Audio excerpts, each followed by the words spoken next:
Good evening, everybody. Welcome. Yay, we're back.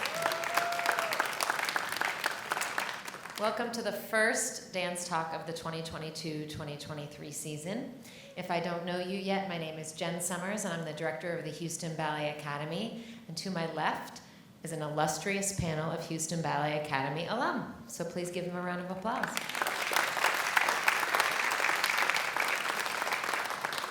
So before we dive into who's who, just make sure you've turned off all your noise-making devices. Coming and going during the talk as you need to is absolutely wonderful, but we ask that during the talk, if you can use the exits behind the seating, that helps for the flow to continue for everybody else. All right, we will have the same format we usually do. If this is your first time here, this group talks for about 40 to 45 minutes, and then we open it up to questions that you might have for these wonderful dancers and choreographer. So let's dive in. All right, to my left is Trey McIntyre. He trained at the North Carolina School of the Arts and the Houston Ballet Academy. After graduating from the school, he joined the company. And in 1989, he was appointed choreographic apprentice to Houston Ballet, a position created especially for him. In 1995, he became the company's choreographic associate. Since that time, he has worked for more than 30 years as a freelance choreographer, producing more than 100 pieces during the span of his career. For Houston Ballet alone, he has created 9 ballets, including Pretty Things, which had its world premiere in February.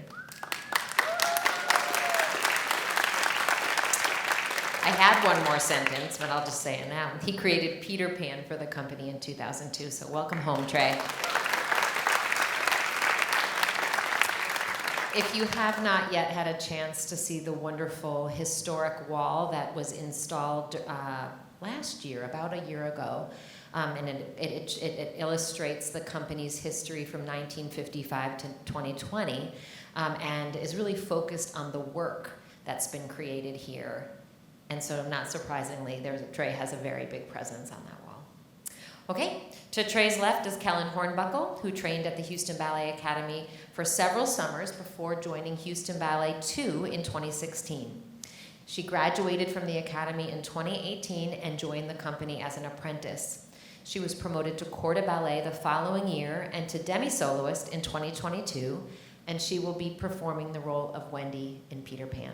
Welcome to Kellen.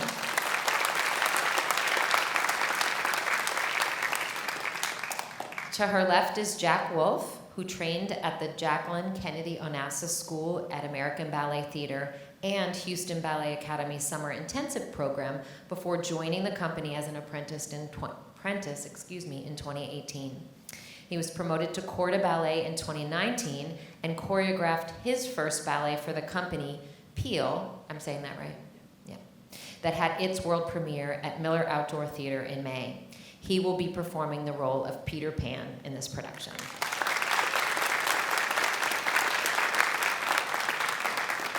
And then to his left is Chris Coomer, who graduated from the Houston Ballet Academy in 2004 and joined the company as an apprentice. The next year, he was promoted to corps de ballet, and then in 2007 to soloist, and first soloist in 2018. He will be performing the role of Captain Hook in Peter Pan.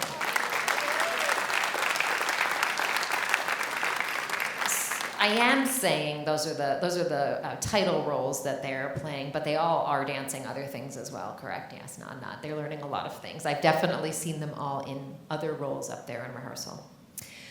All right, Trey, let's start with you.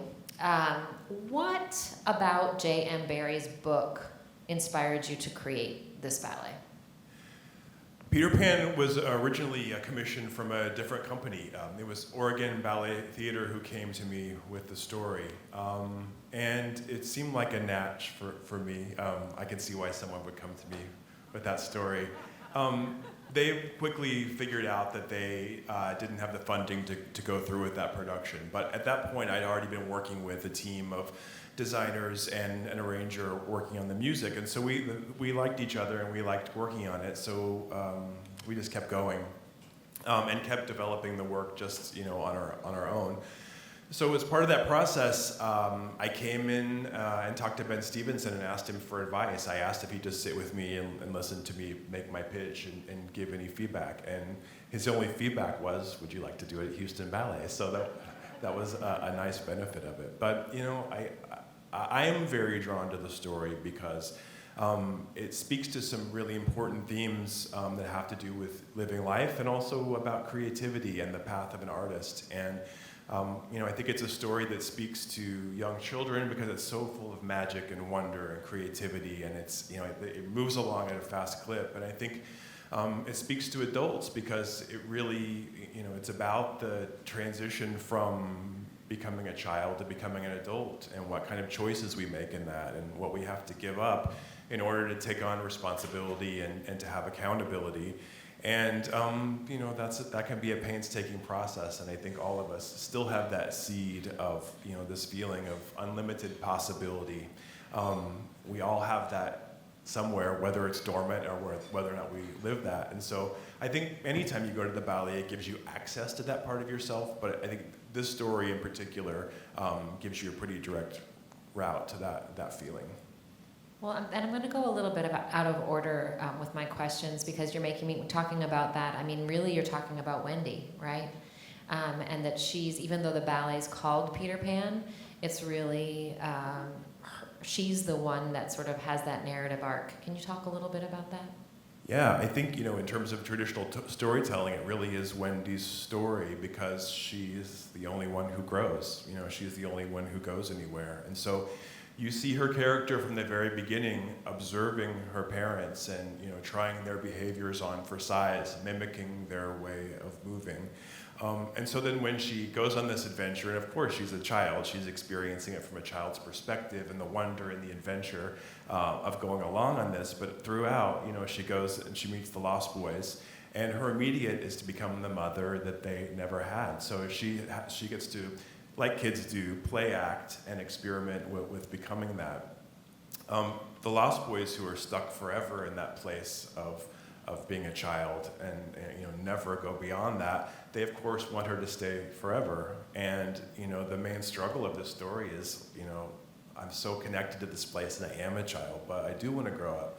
And she wants to bring Peter Pan into her world, and they want to bring her into theirs. And so, it's really her journey, and it's the journey that we all go through in that transition. Kellen, do you want to add anything? Can you talk to us a little bit about how you feel, what you feel about Wendy's arc? I think she definitely goes through a lot of internal conflict with what you were saying about how she kind of starts off with her English family, it's all proper, and she kind of dreams of this adventure with her brothers that she's always had, wanting to have, and she finally goes on that adventure with Peter, and there's a moment where they're having fun, and she just wants to calm everything down, and she thinks of home, and she thinks of her own parents, and she thinks of that duty to herself almost of going back home and starting her own family instead of just automatically becoming the Lost Boys' mother or, that kind of thing. She tries to convey that to Peter and tries to get him to understand, but he's, never really been a part of that life that she was, a part of and grew up with, so he doesn't really understand, and she kind of comes to terms with that and accepts it, and she knows that she has to move on from that adventure. I mean, you did include, the way I read the ending anyway, is that at the end, she is an adult. We get all the way to her sort of life circle, and she's got a family, right? Yeah, and I think in a lot of respects, and this is maybe why it resonates with me, but it's so particularly the artist's journey. I had my own dance company for 10 years, and being an artistic director is so, you must be an adult. You must be an adult. You are in charge, and you have accountability for the whole impact of the people's lives who are within the company, but what happens with the company. While at the same time, an artist, you are trying to stay in that childlike self, in that place of unending possibility. And it it is such a conflict of balancing those two things, and how do you maintain that sense of utter creativity and not being grounded in, how do we make payroll this week? That kind of stuff can just like squeeze the creative life out of you. So, that's kind of what her story is for me as well. But there is, at the end, Kellen, do you feel, does Wendy, in your opinion, is she happy with her choice? I think it's a little bittersweet. Like she knows like this is what she wants to do. She wants to start her own family, but you always think of like, oh, like this could have been fun to just be fighting pirates all day or dancing with mermaids all day. But yeah, I'd say bittersweet. There was in the original production, so the parents in this production wear masks actually, and all their clothing looks very kind of two-dimensional, and it's meant to really, in an exaggerated way, reinforce their adultness. The final image of Wendy, she used to also wear a mask herself, and it had a darker feeling to it than I had originally intended, and so we removed that part of it, and so there's still some sense of like, that she becomes an adult who still has a sense of that part of herself, and the fairies come flying in. So hopefully the impression is given that somehow Wendy maintains that hopeful part of herself. Yeah, I hope so. I feel like we can live that way, adults. Well, let's rewind we started with the end of the ballet. Let's rewind to the beginning. So you decided, I'd like you to talk a little bit about making Peter a darling. Yeah. So, I started from the Barry book as my source material because I didn't want to reference Walt Disney or the plays that had come before. I didn't look at any of that. And fortunately, the book is so multi-layered, excuse me, and there's so much content to draw from, and I really love the backstory of where the Lost Boys came from. And the legend is that the Lost Boys are babies that have fallen out of their perambulators, and the nurses swept them away, and so they all banded together and became Lost Boys. And so it made it an interesting additional element that there was some broken or lost part of the family, so that Peter Pan was actually one of the kids, and so he then goes on to become the king of the Lost Boys. So that's what that do, is really partially to illustrate that part of their backstory. Does Peter know he's a darling, or is he just drawn to them because some genetic?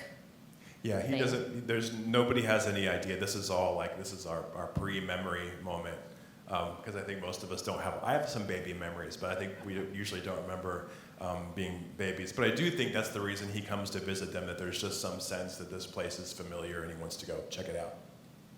Jack, you want to talk a little bit about that? About your relationship to the darlings? Sure.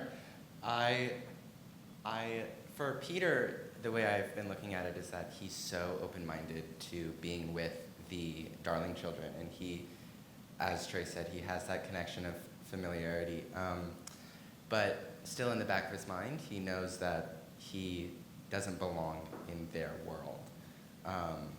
Or at least he feels like he doesn't belong in their world, which is why he's always trying to bring Wendy and John and Michael to Neverland with him, to always be going on adventures, fighting pirates. But he's a little naive. He wants his cake and eat it too, with having Wendy with him. But it's created this, for me, it's a separation between biological family, even though you might not know that it's biological family, and chosen family, and where you feel like you actually belong and feel loved. And so it has with that multi-layer feeling in it with Peter and his relationship with the rest of the family. Yeah. When I was thinking about what questions I wanted to ask, I realized that I think I've always thought that there was potential for romance between Peter and Wendy. Maybe that's not something that Lost Boys have, but I think by making them blood related, that's off the table. No, I don't think that anyone has any awareness of that. So I think, of course, and I think certainly not from Peter's perspective, but from Wendy's perspective, kids just play in that way. And I don't think there's actually literally a romance blooming between the two of them, but it is like, Peter Pan's in the father position because he's the lead of the Lost Boys and she's stepping into the mother position. So I think there is them playing with that dynamic, and especially with no awareness that they've had that connection. So, Kellen, what are your thoughts about Wendy's relationship to Peter? I feel like I've always thought of like just that like overwhelming sense of love in like your family. Like it's the strongest type of love, and she feels that almost instantly. Maybe not right when she first sees him. She's a little freaked out. There's this like caveman-looking boy in her bedroom, but then she like sees how like innocent he is, and she's a very, in my mind, a very caring little girl that is always taking care of her brothers, and like just has this like genuine like love that's not necessarily romantic or I don't know, just like a love, just an like genuine love and caring for Peter. Want to add anything to that, Jack? I completely agree. She's almost, she's enthralled with how her parents live, and in the beginning, before she even meets Peter, she is copying what her mom is doing. She's dancing with her dad's shadow, and so she's too innocent in the way I'm looking at it. She's a little innocent to think that that's also romance, in a way that she's so young, and so she's just copying what her parents are doing. But because Peter has never seen that, he doesn't have parents, obviously, he's so turned off by it and a little, he's shocked, but then is easily distracted by something else. So it happens, and then he's like, oh, whatever, that didn't happen. So they have sometimes it's hard to read, but they're just friends, Yeah. but she does try to kiss him. Yes. Yes. Yeah. Yeah. Just want a little smooch. Yeah. Because that's what she saw her parents do. Yeah. And maybe also because that she wants to. Yeah. Well, better switch it. Let's talk about flight. It was essential to this story, obviously. So how do you tackle that as a choreographer in gravity is so essential to dance and choreography? Like how did you decide to deal with flight? Very fortunately, right before I was asked to work on Peter Pan, I was working on a show in Portland, Oregon with Michael Curry, who he did the design of the masks and the puppetry for the original Lion King on Broadway. And his studios are there, and he wanted to produce a dance evening that was his design. And so I worked with him on that. And eventually found myself in the production, and there was a huge flying sequence. It was a whole dance that happened in the air, and Michael was developing a new technology around flying, and part of that involved using a bungee cord. So there was a normal, it's this razor-thin wire, but there was also about 3 feet of bungee cord, which is unique for flying because it allows the performer to plie and use their own weight and just create their own slingshot out of it. So, I worked on that for 8 months, and we were in a high school gymnasium in Scappoose, Oregon, and had set up this whole rigging system, and we figured it out while they slammed me into walls and we tried figuring it out. But I felt like I became kind of expert at the feeling of flying, and so when this challenge came up in Peter Pan, I thought, oh, goody. I felt like I really. We are in dance constantly trying to describe weightlessness.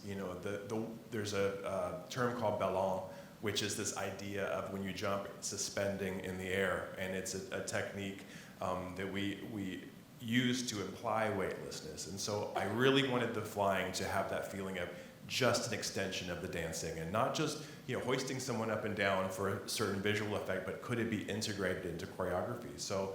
I originally went myself to the Foye Studios in Las Vegas, and they have this great mock theater space with padded walls, which is super helpful just in case somebody goes too far. And I worked with a dancer who was there in Nevada, and we had 2 days and finished all the flying in 1 day because I was really clear on what I wanted to do. So the second day, they just put me in the harness, and I just had them grab my ankles and slingshot me with the bungee cord. So we just played the second day.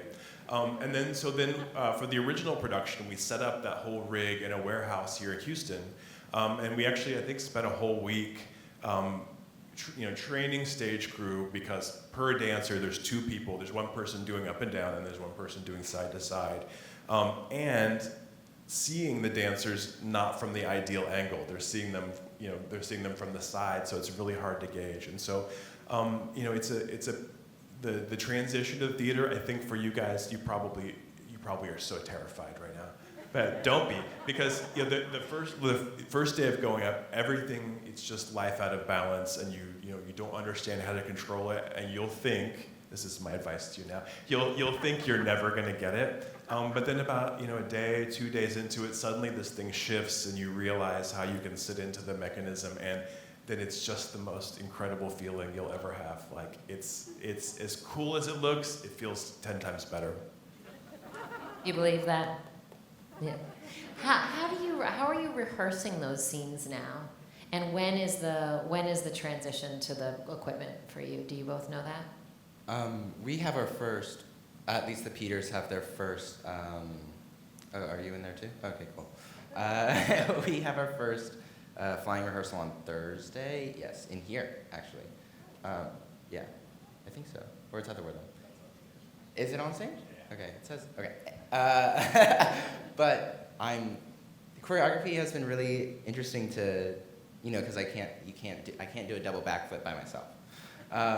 So a lot of it is just running back and forth along the studio, memorizing the counts. 8 there, 9 there, touch our head on 5. But Slow-mo running. yes, a lot of slow-mo running, which is going to be a lot. Yeah, very high up and then bounce off the floor. So we haven't really been able to fully rehearse it, obviously, but it's just a lot of counting and knowing where you should be and hoping that the operators will match your where you need to be for that sequence. Yeah. So that's interesting what you were saying about the first time you had a lot of rehearsal with the crew. Because, if they're the ones controlling the flight, they need to know the musicality as well as the dancers, right?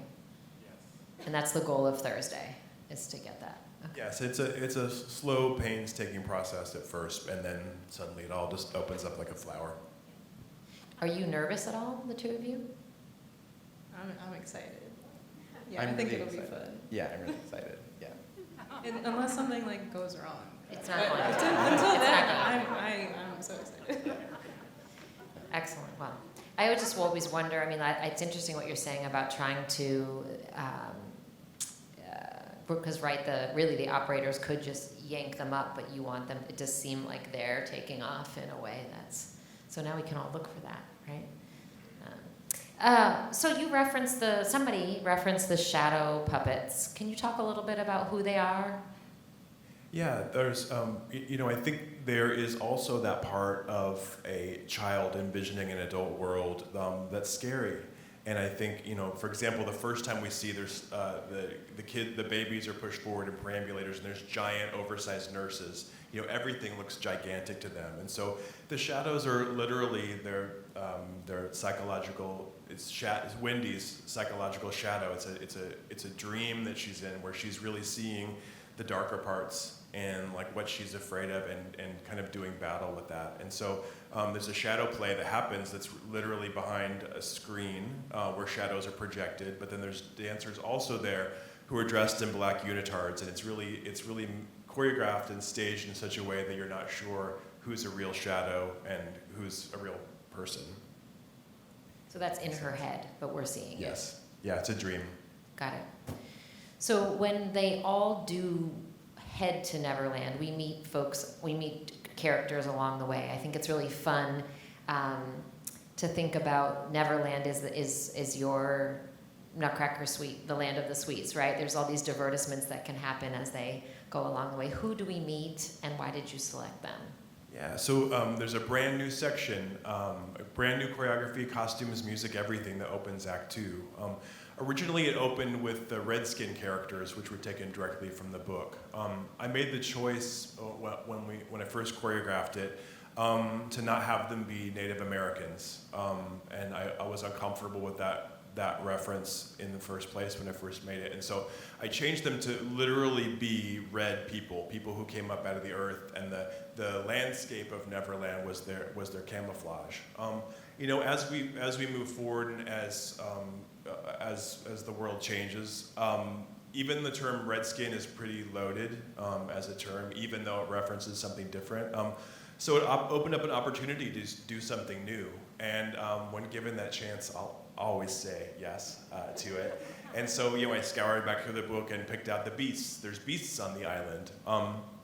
Didn't make an obvious choice with the beasts. I had actually been geeking out lately on moths. And I don't know if I didn't really know so much about moths, but there's all these incredible, exotic, colorful, furry, like, if you get in close, they're these little, like, they're cute and ferocious at the same time. And so I thought, well, why don't we just make the moths these just, like, kind of giant creatures? And so there's all different kinds of moths, and it opens with this really, like, bravura, patida, and a core of caterpillars. And all the dancers are in these giant suits made of hair. They're just giant hair suits that they look a little bit like car wash. And so that's been super cool to get to make something from scratch and not only be restaging the work. So you said you had to find a new piece of music for this section. We haven't yet talked about your choice to use Elgar. A British composer? Is that because it's a British story? And then how did that all happen? How did you decide upon Elgar and then go about figuring out which pieces of music? Did the synopsis drive that? Did the music drive the synopsis? Which way did that work? The music selection was really a huge part of the 3-year process, and it was painstaking in that way. The original Elgar suggestion actually came from Stuart Kershaw, who was a former conductor here at Houston Ballet. He came to me and suggested Elgar, and so I just started doing research, and thankfully Elgar, there's like the main ones that we all know, and there's plenty of deep cuts. So eventually I knew, it was kind of back and forth between the synopsis and the choices. It's like, okay, I think this music kind of works for this, but the music only kind of says this, and so I would adapt the narrative to be able to truly utilize what was in the music, and so it kind of had this play back and forth. But I feel like in the very end, there was just enough, like there was just the right thing for each section. The one thing I didn't want to use were any of the Elgar greatest hits. And so coming back into this and working on the beasts, I was like, oh, screw it. So I'm using Pomp and Circumstance so you'll be able to sing along for part of it. That's great. Are you, other than the beasts, are you making any other tweaks? I mean, are you the kind of choreographer that comes in and is like, hey, let's play with this a little bit, or leave it the way it was? I am. In fact, in this case, it's all come from, I would just keep having these moments like, oh shoot, that section just never quite works. And I thought, why don't I change it? And finally it dawned on me, it's like, why don't we stop struggling with this piece of choreography that doesn't work? So it's just things like that. Yeah, there's little minor adjustments, and adjustments that'll come from, a certain dancer will have something in their personality that can be brought out in a different way by trying something differently. So yeah, I'm trying not to screw them up too much because we gotta get on stage pretty soon. So I'm trying not to make any big, huge changes. But yeah, there's some tweaking going on. All right, Mr. Coomer, it's your turn. We have to talk to the bad guy now. The nicest guy in the company is the worst guy in the ballet. Who is Hook? Can you tell us a little bit about who you think he is and what makes him both a challenge to portray but also fun to portray? Sorry, making sure it's on. I love Hook. I mean, I love Peter Pan. I love playing these characters where you get to be just over the top. You get to just go out there and do just experiment. As for the character, I feel like I am Hook half the time at home with 3 kids.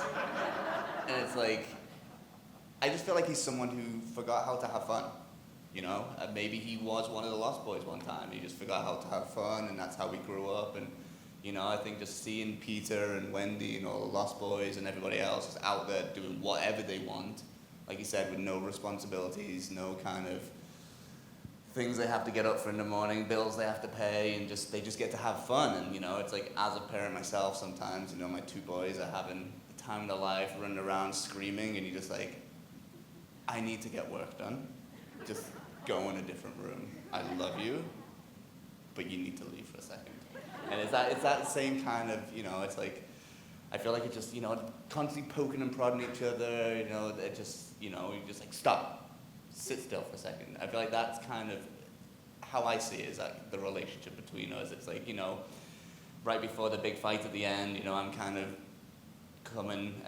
cornering Wendy in the boat, and Peter comes up and pokes me in the bum with, you know, with the sword, and that's how it kind of all starts. And it's just like little kids, like they have that energy and they just have to put it somewhere. And as an adult, sometimes you're like, I have responsibilities, you know, I have to do this now, and I love that you're having fun, but I don't have time for that right now. And I feel like sometimes as Hook, it's like, I just feel like, yeah, he can't let go anymore. Mm-hmm. And I feel like that's how he's grown up, and that's why he resents Peter and Lost Boys so much, is because he sees that innocent, and I'm sure he wants to be like that, but can't anymore. So that's interesting that you like tapping into a little resentment. I mean, you've played Hook before. No, I think that's what he said the word. I think it's right. But you've played Hook before, and has it changed? I mean, you're using your fatherhood place to tap into now. Do you feel like that the first time you did Hook, it was different? Interestingly enough, I didn't get to play Hook last time. Okay. I was cast to do it. The day that I was meant to do it, my wife went into labor with our first kid. So I missed it, and this is one that I've always said, like, I want to do before I retire. Like, it's just, I've seen all 4 different times we've done it. You know, first time we did it was actually my first year in the academy. Yeah. Second time we did it was my first year in the company. And then we got to do it 9 years ago, and I missed out doing Hook again. Yeah. So it's been one of those where I was like, oh, we got to get this done, you know? So, yeah, I feel like, yes, as I have grown up, I feel like, you know, your world views and your experiences, you know, I now have those experiences as a parent.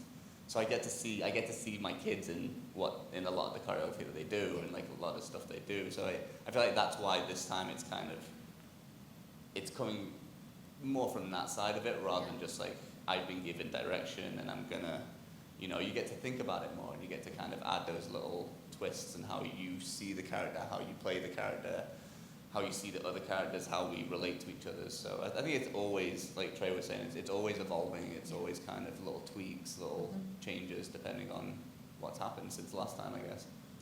And so that's how he feels about Wendy and the Lost Boys. What about the pirates? I mean, they're like pretty much, I love the pirates. So, and you two dance pirates in addition to being Peter and Hook. But what do you think, to start with, is Hook's, like, I mean, he's in charge of them, but yeah, what's his relationship to the pirates? I feel like a little bit kind of like that father figure too, you know, like I'm kind of the head of this group. They may not have lost that innocence as much as I have. You know, you see in the dances, they're all goofy and, you know, smacking each other and, you know, just having a grand old time. And, you know, so I think that's why he's kind of, in a way, he smacks them around a bit too, you know. It's kind of, he's the father of them. He still, once again, just doesn't know how to be like that anymore. But, yeah, I think he's still the father of that kind of group. We're just a little bit older, have a little bit more responsibilities than, say, what the Lost Boys would have. Trey, what do you think, hearing Chris talk about this perspective on Hook? Well, I was going to expand on that a little bit, in that, you know, Hook also has his own path of not growing up. Because in all ways, he's the ultimate narcissist. And so are babies. You know, babies come from that place of thinking they're the only person on the planet, and Hook is that. And so I think there's also an element of him, it's like, I want that. And he approaches the spoils of childhood, the joys of childhood, by trying to control it and trying to take it and trying to, you know, step on it and hold on to it. And so it's funny that he's the adult character, but in some ways it's the least mature of anyone in the story. You know? You can really good, like play that side, Chris. You I feel like that is me. can. Truly. Typecast. Yeah. Father of three who won't grow up. So, but you gave him a backstory, or at least in theory you gave him a backstory. So, do you want to talk a little bit about the movie scene? Yeah. You know, I was interested in Hook not just being a stock bad guy, and you know, just knowing more about. I always like that when I know more about their story. So as a way of trying to gain Wendy's favor, he shows her a film, and it's an old home movie of him as a poor child in an English schoolhouse, having his wrist beaten as punishment by the school marm until his finger crooks into this terrible bony hook. And you're never quite sure, is like, did that really happen, or is it just a ruse he's using to gain her sympathies? And so the person who portrays his young self is actually his son, and so in certain ways he kind of splits at that moment, and we get to see this taste of what Hook might have been like as an ostracized child, and someone who never was as a child able to really be a child. And so you see the same thing when we see Hook's son on the pirate ship. You know, he's with all these adults, you know, there's not other kids around, so he's constantly trying to step up and fulfill that role. And so, you know, he had, like James Hook has his own journey where he has to decide whether or not he's going to go down that path or whether he's going to join the Lost Boys and get to be a kid. So maybe he and Wendy both have that sort of arc of, I have a choice, I can stay here or I can move forward, yeah.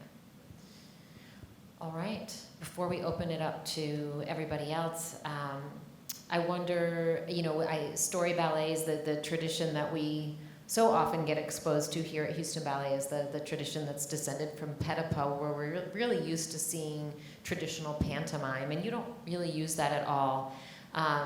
So can you talk a little bit about the challenges of telling, this is a complicated story, the challenges of telling a story without words? Yeah, I have always had an allergy to pantomime because I felt like it undercuts the power of dance in a certain way, because I feel like if there's something that the dance cannot say, then there should be dialogue. You know, the dancer should speak. And so I think it's so important that every aspect be built into the way a character moves, how they relate to one another, that the dance must tell the story. And, you know, that process for me really came from spending so much time really knowing clearly what that story was, knowing every beat of it along the way. There's really no layer in this show that I can't speak for 20 minutes about, that, you know, like why you're getting to that moment. And if we had time, we would. We don't have time. So, you know, it's really about just like being meticulous, not only in like, you know, if there are certainly gestures, but they're always everyday gestures. Like if it's pointing, you know, there's only gestures you'll see that we might just use in how we communicate. Yeah, there's no anything like that. And so I'm constantly working with the dancers to really talk about what are you specifically saying in this moment. You know, not what's the general shape or choreography that you've been given, but what's being said. And a lot of that really comes from what they're thinking. You know, as long as they have that authentic thought in their head and are moving from that place, you know, we pick up on that very easily because we communicate in that way. We use our body language all the time, and we are, I think, more facile than we think at reading each other's movements. Dancers, do you want to add into that at all about telling the story and being your character and without pantomime and without words? I'll say I feel like it just feels a lot more natural. Like I can just like you said, like point, like you can just, that's just a natural thing to do, but there's some like pantomime like that, you know, I don't do in my everyday life, so that's something I have to like think of like on account, whereas like I'm just like go over there and then he'll go over there, you know, like I don't know, it feels more natural. I feel like it's actually, sorry, it's really well done actually.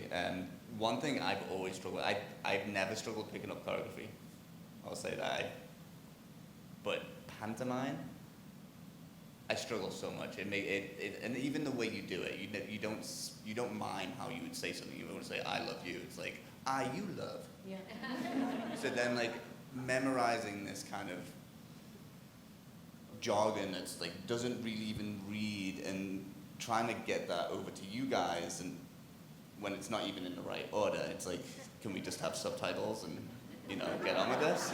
So I actually feel like this way reads to me a lot clearer, because it's done like you are, like with your body. It's like, where are you gonna go? I'm gonna go over there.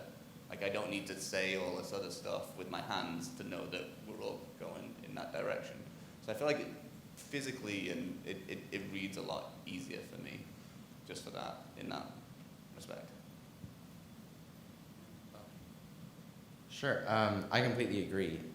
However, I feel like I'm used to always trying to portray as much as possible to the audience, so I've been taking it a step too far, in my opinion, of overacting. And so I'm trying to find that natural level and not put on a show, but let the story itself be the show, if that makes sense.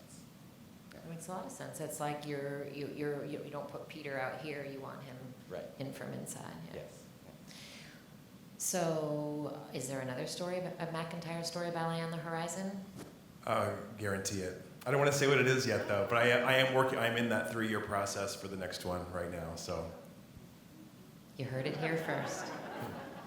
All right, so it's time to turn it over to all of you. If you don't mind, after you ask your question, or I should really be saying this to you, so that the people, everyone in the whole house can hear, I'll just repeat the question on the mic. So, Liliana. Can you make a comment about Tinkerbell? We didn't talk about her, did we? The question is about Tinkerbell. Who is she in this production? So her role is diminished in the story. There were just so many tangents and things that I wanted to fully express. And Tinkerbell is such a loaded part of that relationship. So it's a featured dance part for sure, but her story really is not featured in this version. She's his sidekick, or his assistant, Peter's assistant? Yes, but in a way, it's really all the fairies. Like, all the fairies come, and when Peter gets swept away out of the nursery, the fairies come to protect the other children, and Tinkerbell is the head of that army. So it's really kind of their combined force more than it is specifically just Tinkerbell. Is it the fairies that transport him to Neverland? No, he just flies. He flies. Oh. Yeah. Wow. Else out here? Yeah. I'm curious about the flying. And when, like, the two of you are flying, but then there's another cast of 2 others that are flying, do the stagehands that are operating the apparatus, do they have to adjust to the different dancers? Because even though I'm supposed to do this on count 1, 2, 3, and you do your counts, and you do your plie and whatever body movements you're doing, but you're going to do it differently because you're different people. So the question is about, we have 3 different casts of flying Wendys and Peters. And so what kind of adjustments do the Foye operators have to make? Can you speak to that? Yeah, there are definite adjustments that happen, but also adjustments for the dancers, because just like the dancers will do different things every show, stagehands will do things different every show regardless of who's there. So there is a constant literal push and pull that happens. One of the adjustments we've made, though, is that because Peter's flying is so complex, it's now done robotically. There's no pullers on Peter, so it's just a winch doing it. We hit play and Peter just goes. So if he gets behind, there's no. Is that adjusted for the different Peters or no? Yes. Oh, okay. That is, yeah. There's different. You would think we could just actually like hang the stuff in the sky and it's the same every single time, but it actually has to be reprogrammed from scratch for 3 casts every single time. Because of dimensions and weight and everything. Yeah. Everything matters. Yeah. Yeah, physics. Mm-hmm. Yeah, Jeanne. You've There's 3 different casts. Are there 3 different stories? Do you feel like, have you seen all 3 casts yet? Well, not all the way through, yes, but Yeah. it's in spurts. But yes, at first I was going to say no, but the more I think about it, it's like, yeah, and not so much coming from me, right? But the relationships between each of these dancers and the personalities that they bring, I would definitely say it becomes a different story, and different things are brought out in a significant way, actually. And I would imagine we're going to see that more and more as they go further along. I was thinking about because Chris has such a personal connection to the hook, at least right now, that surely the other hooks don't quite, I know that they don't have quite that same take on it, right? I mean, they're doing the same steps on the same counts, but that they would maybe portray Hook differently. And Hook is such a multi-layered character. There's a lot of different choices you can make. And also in terms of, one of the other cast who's a brand new dancer in the company is Chase O'Connell, is that his last name? He's my height. And so, there's going to be a ginormous Peter, and having that, that relationship of height even makes a huge difference as well. Yes. Can you talk about the technology? What is the harness that Peter is wearing? Is it a hip? Is it a chest? How does he spin? What's the harness structure that he's wearing? So the question is specifically about the harness structure that Peter's wearing when he's flying. We can't describe it in much detail because Foye is very secretive, the flying company Foye. We can't take any pictures of the harnesses or anything. But Peter's is different from everyone else's. Peter has what we call a 2-point harness, which is really basically a belt that he sits in, and there's a connection point on either hip. The reason we do that is so Peter can have more mobility, and he's able to flip. He's able to turn this way as well. All the other kids have a full body harness, and there's just a single point in the middle of the back. There's a lot of control that actually he has in the air, more than you'd think, not having the ground to push off of. There's some really intense skater pirouettes where he can just spin for days. And so much of that really is just about how you sit in the harness, how you use your abdomen. You can go from a still position to a complete spin by just going like that. It's also very much like learning how to be a perfect seesaw. If someone's going to do a flip flat like this, it's literally just how do you distribute the weight between your legs and your torso in that perfect spot that gravity will just do that. And again, that's different for every dancer. If someone has longer legs or a longer torso, all that stuff becomes different. And so it's interesting. It's a whole different weight language for dancers, but because they are so facile with how they use their bodies, once they get it, and it's awesome. And it's Thursday. I see Jack taking this all in. Yeah. At some point, Wendy's character realizes that her future is not with Peter as growing up. How do you display that on stage? Is there a body nude, or what's the recognition moment? So the question is about if Wendy has a moment in the ballet where she realizes she's not staying in Neverland, she is making the choice to grow up. How are you portraying that? Yeah, and you were correct. It does happen in a pas de deux.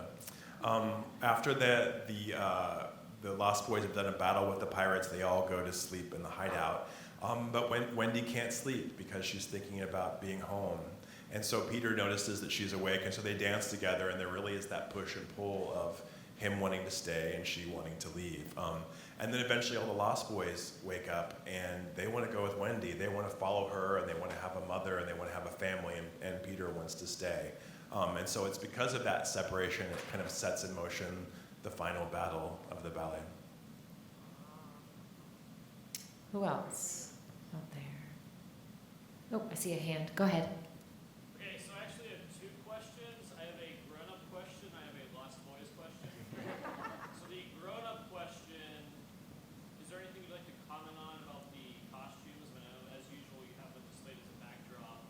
Certainly for Peter, it looks like there's a little design around the 2-point harness. So anything you'd like to say about the costumes? And then the Lost Boys question, I have not seen the performance before. Is there a crocodile? Oh. Okay, so let's take the first question is about costumes. And if you wanted to talk a little bit about the design, and in particular, he was mentioning that it looks like Peter's outfit is designed to cover the harness.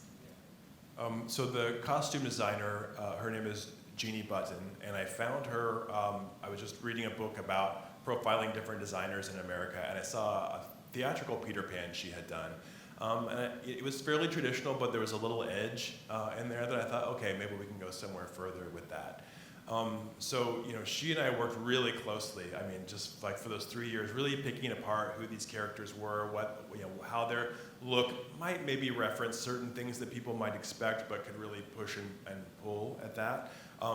Jeanne sadly passed away, I think maybe 2 years ago, something like that. So there's the new costumes I had to design myself in the style of Jeanne Button because she's not around. But yeah, Peter, it's fairly simple how I mean, we're so used to like finding ways to disguise flying harnesses, but yeah, there's little quick changes. They can't wear their harness throughout the whole show, so there's some times for them to sneak off stage and get into a duplicate of their costume that will allow for the harness. And then what was the other? Well, that's interesting. So he has actually two costumes. One is harness and one is land. All the flyers do, yeah. The second question was about the Lost Boys and specifically about the crocodile. The crocodile is a little bit in the same world as Tinkerbell. The crocodile's in there, but he just kind of makes a cameo appearance. A couple of them, actually. You'll see him more than once. Okay, what else out here? Yes? Changing directions a little bit. With the success of Pretty Things, are we going to see a Pretty Things 2? And if not, maybe with a different artist other than David Bowie?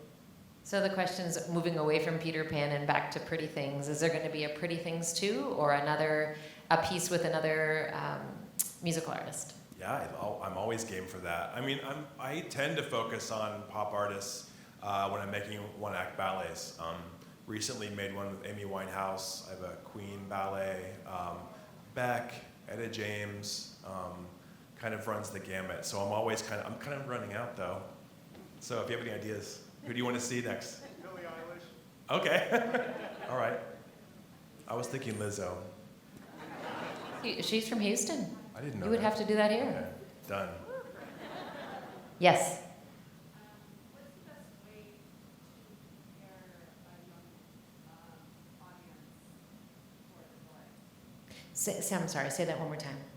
What's the best way to prepare a young member of your audience for the play? For the ballet. Well, what's the best way to prepare a young audience member for Peter Pan? I mean, for me, I don't know if you guys want to chime in on this, but two things come to mind.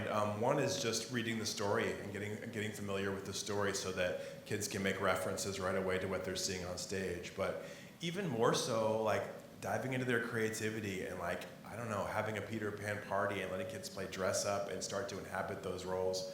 I have this friend, she was a school teacher, and the way she taught Lord of the Flies was that the kids would come in and she wouldn't say anything. She just had instructions on the board telling them they were all on the islands.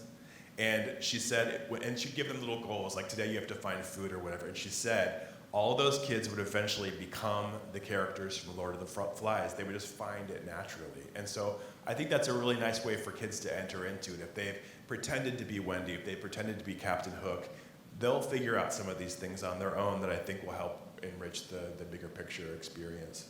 And we do put the casting or the program up on the website before the show opens. So being, even just going over the who's who, just a who's who in the story.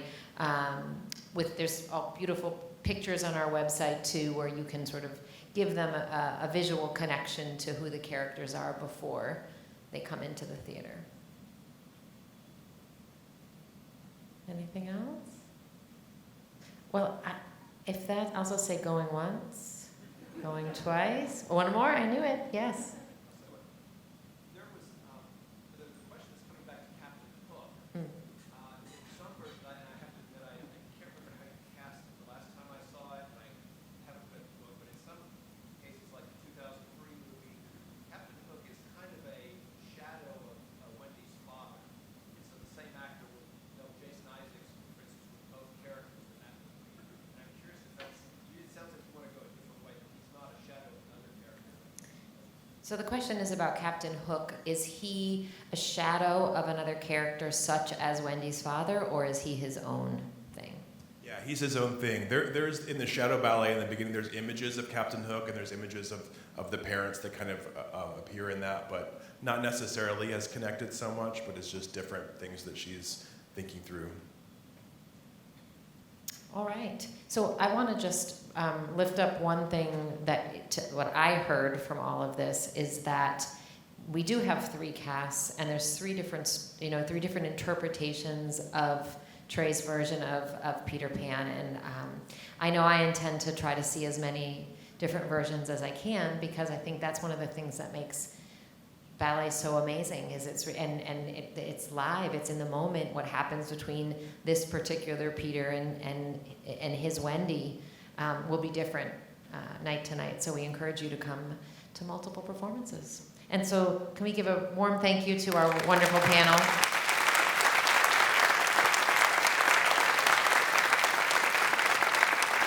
Welcome back to our 52nd season? I think that's right, ish, maybe 3rd, if you count the whole movie. Yeah, 53rd, I think you're right, Jack. And we would love to have you back here in 2 weeks. We'll be talking to Arthur Pita about his new ballet, Good Vibrations. Have a great night.